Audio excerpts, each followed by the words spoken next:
नमस्कार, आप देख रहे हैं ख्याल आपका और मैं हूं आपके साथ अनुज शर्मा। आपका स्वागत है आपके अपने हेल्थ शो में, जिसका मकसद है आपको हेल्थ से जुड़ी हर एक जानकारी देना।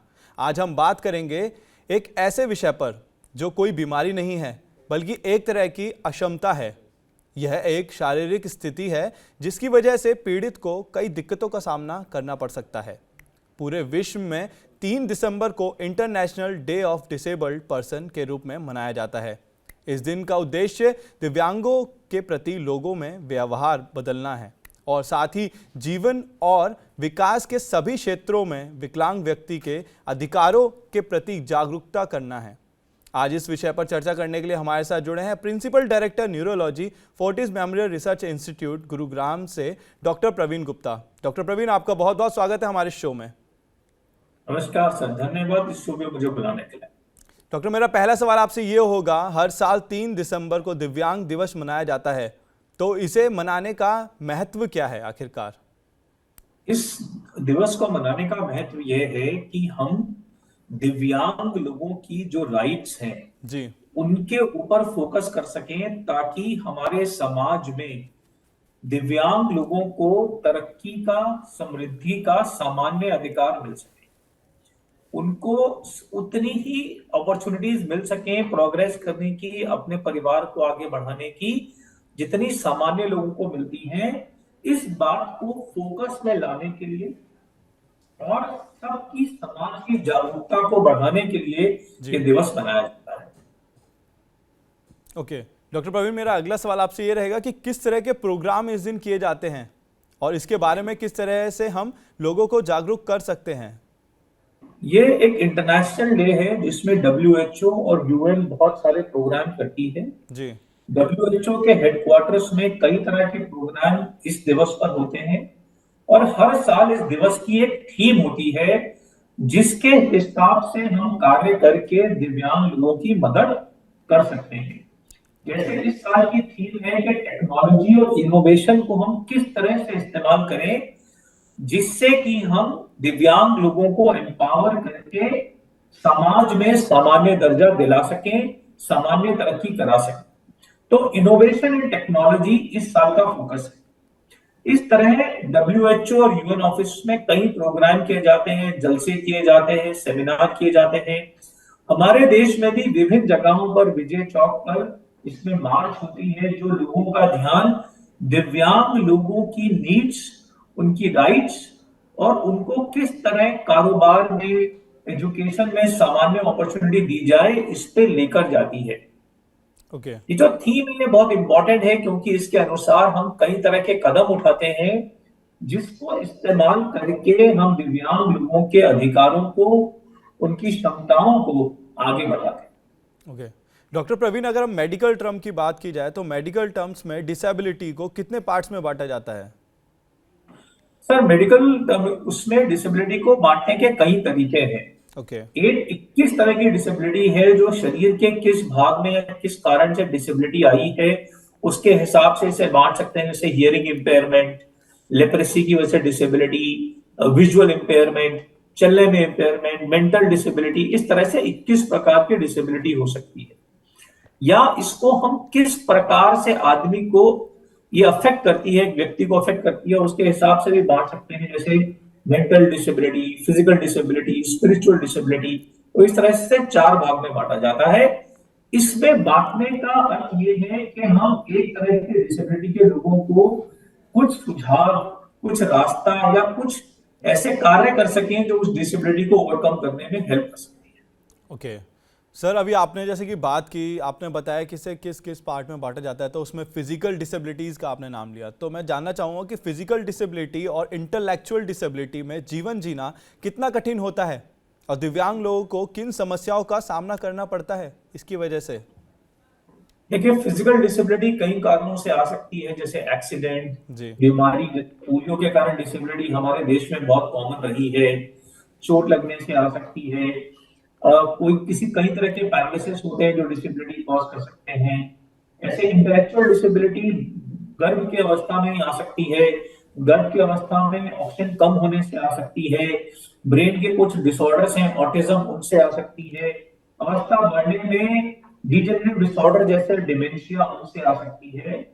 ये डिसेबिलिटी हमें सामान्य समाज के अन्य लोगों से पीछे कर देती है। हमारी शारीरिक क्षमता को कम करके हम उस रफ्तार से, उस गति से काम नहीं कर पाते, इसलिए उस कंपटीशन में हम पीछे रह जाते हैं या हम उनके सामान्य रूप से भाग नहीं ले पाते।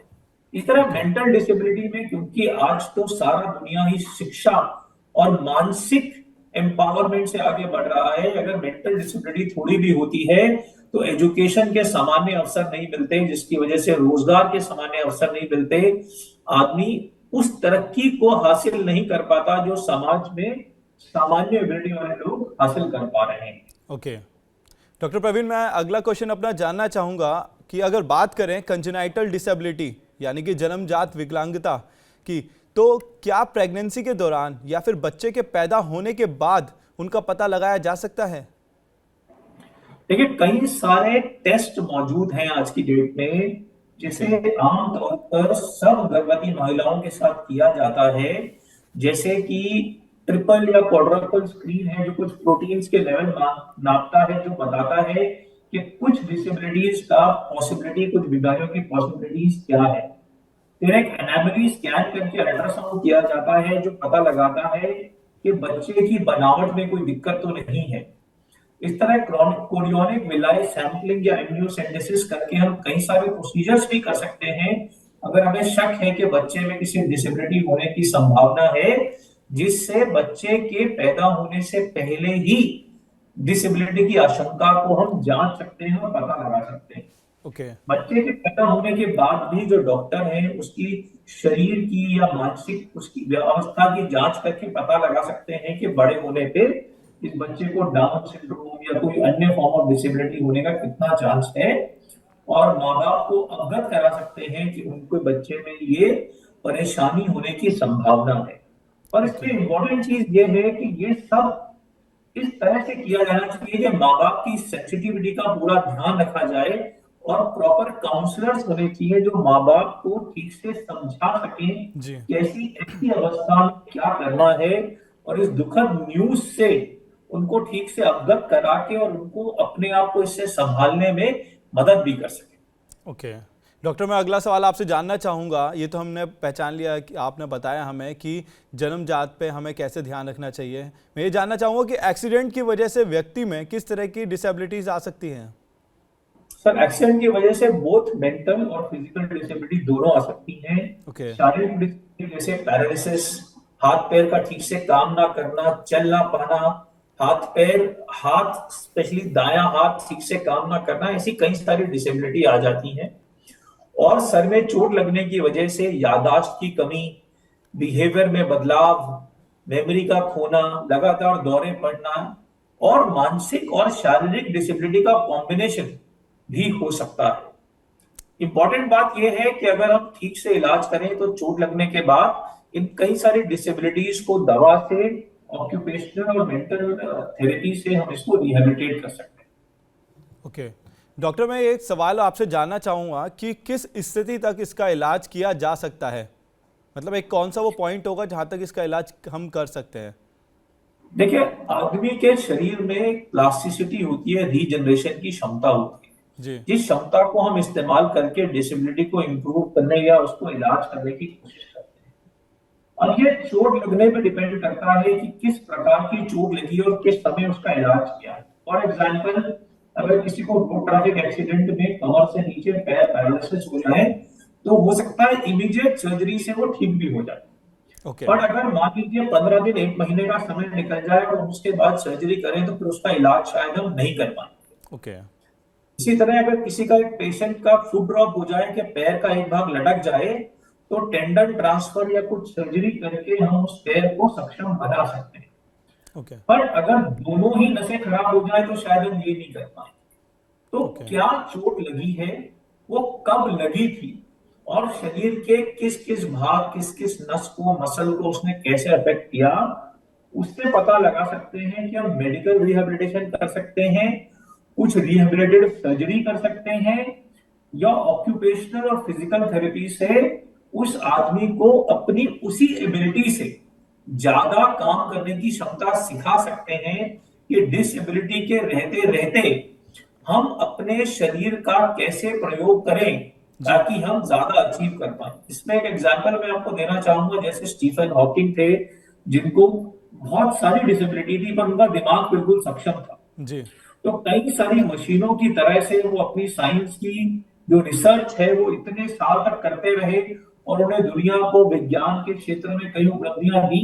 जी तो हमारे बिल्कुल। पास क्या रिसोर्सेज उपलब्ध हैं और हम किस समय पे अपना इलाज करते हैं, वो हमें बताता है कि हम डिसेबिलिटी को किस हद तक ओवरकम कर सकते हैं। बिल्कुल।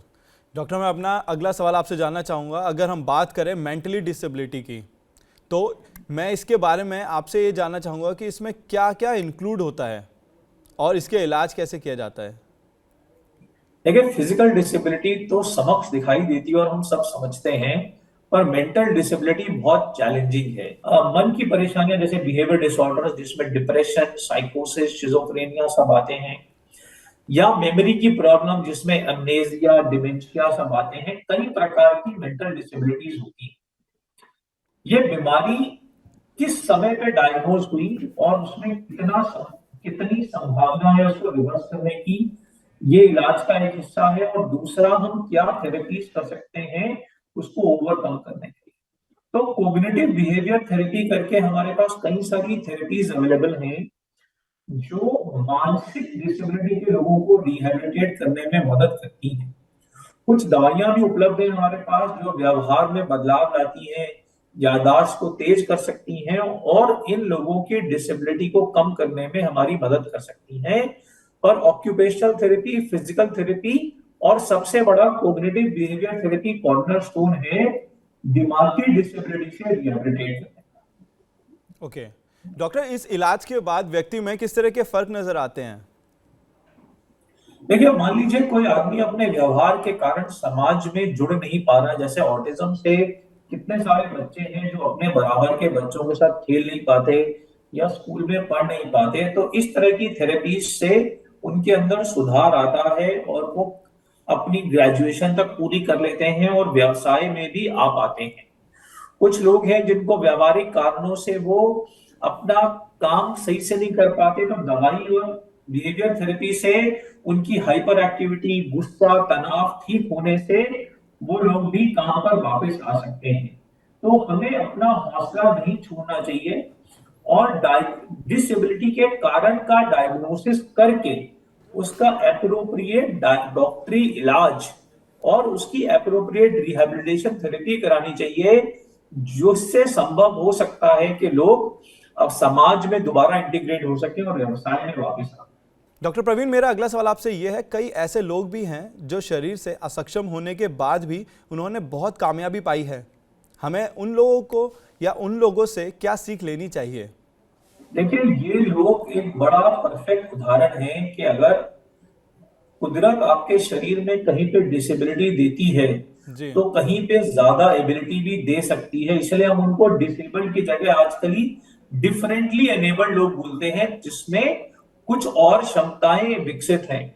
मैंने ऑलरेडी उल्लेख किया था स्टीफन हॉकिंग का, जिनका दिमाग इतना तेज चल रहा था कि वो डिसेबल्ड होने के बाद भी पिछली सदी के सबसे बड़े साइंटिस्ट में एक माने जाते हैं। इस तरह आपने एक ब्यूटीफुल माइंड करके फिल्म देखी होगी जॉन नैश के बारे में, जो शिजोफ्रेनिया से शिकार होने के बाद भी एक महान मैथमेटिशियन। आपने हेलन केलर की स्टोरी भी पढ़ी होगी, जिन्होंने विकलांगता के बावजूद इतनी बड़ी उपलब्धि करी। हमारे देश में भी कई ऐसे लोग हैं, जैसे डॉक्टर अडवाणी है, जो कि पोलियो से ग्रसित होने के बावजूद भी एक प्रमुख पद्मश्री विजेता डॉक्टर हैं, जिन्होंने सालों में इतनी तरक्की की कि देश का पहला बोन मैरो ट्रांसप्लांट किया। तो ये आदमी की अपनी क्षमता के ऊपर है कि वो डिसेबिलिटी को अपने आप को रोकने के लिए बोलता है, या आज की दुनिया में इतने सारे साधन उपलब्ध हैं जो जी हमारी स्पीच की डिसेबिलिटी, हमारी आंखों की डिसेबिलिटी, हमारे चलने की डिसेबिलिटी को ओवरकम करके कई क्षेत्रों में हमें आगे आने का मौका देती है। और ओके हमारे पास ऐसे बहुत सारे सपोर्ट्स भी उपलब्ध हैं जो प्रोफेशन में, स्पोर्ट में, सब जगह में पीपल विद डिफरेंट एबिलिटीज को प्रोत्साहन देती हैं और कोशिश करती हैं वो आके समाज में कुछ उल्लेखनीय कार्य कर सके। जी डॉक्टर, मैं चलते चलते आपसे जानना चाहूंगा कि हमारे दर्शकों को आप क्या मैसेज देना चाहेंगे इस डे पर। देखिए, डिसेबिलिटी एक बहुत ही दुखद सूचना आदमी के लिए हो सकती है और वो जी। उसका मनोबल तोड़ सकती है, उसके परिवार का मनोबल तोड़ सकती है। पर हमने अपने करियर में और जिन मरीजों को हम इलाज करते हैं और कितने सारे लोगों के एग्जाम्पल जैसे मैंने बताए और ऐसे असंख्य लोग हैं कि अगर हम प्रॉपर रिहेबिलिटेशन थेरेपी करें, चाहे वो सर्जरी से हो, चाहे वो दवा से हो, चाहे वो फिजिकल थेरेपी से हो या बिहेवियर थेरेपी से हो, अगर परिवार और व्यक्ति खुद मिल के काम करे तो बहुत सारी डिसेबिलिटीज को ओवरकम करना, उसको पार पाना संभव हो सकता है।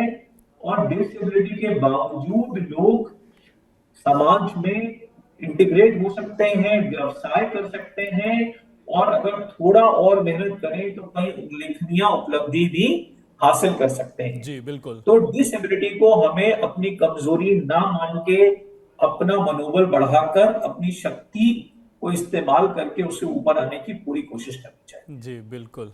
डॉक्टर, आपका बहुत बहुत शुक्रिया हमारे साथ जुड़ने के लिए और हमारे तमाम सवालों के जवाब देने के लिए। Thank you so much doctor Praveen.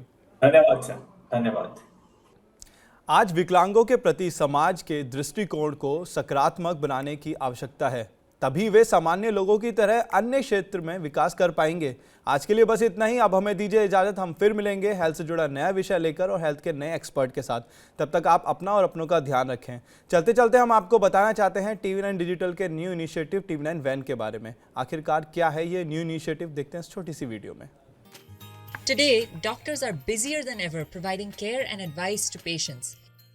And the reality is that an average patient now spends much more time in the waiting room than in the doctor's chamber.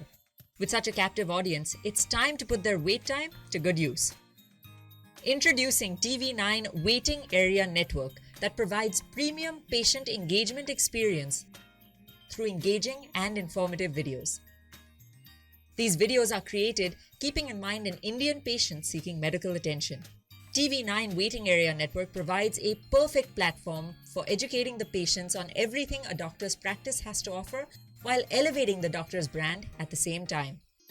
As a doctor, all you need is to have Wi-Fi at your clinic and we'll take care of the rest. We provide you with a TV, a media player, your clinic profile, and a playlist customized as per your practice. Combine all this with the regular news updates from TV9 and you have an awesome branding and marketing tool for your clinic.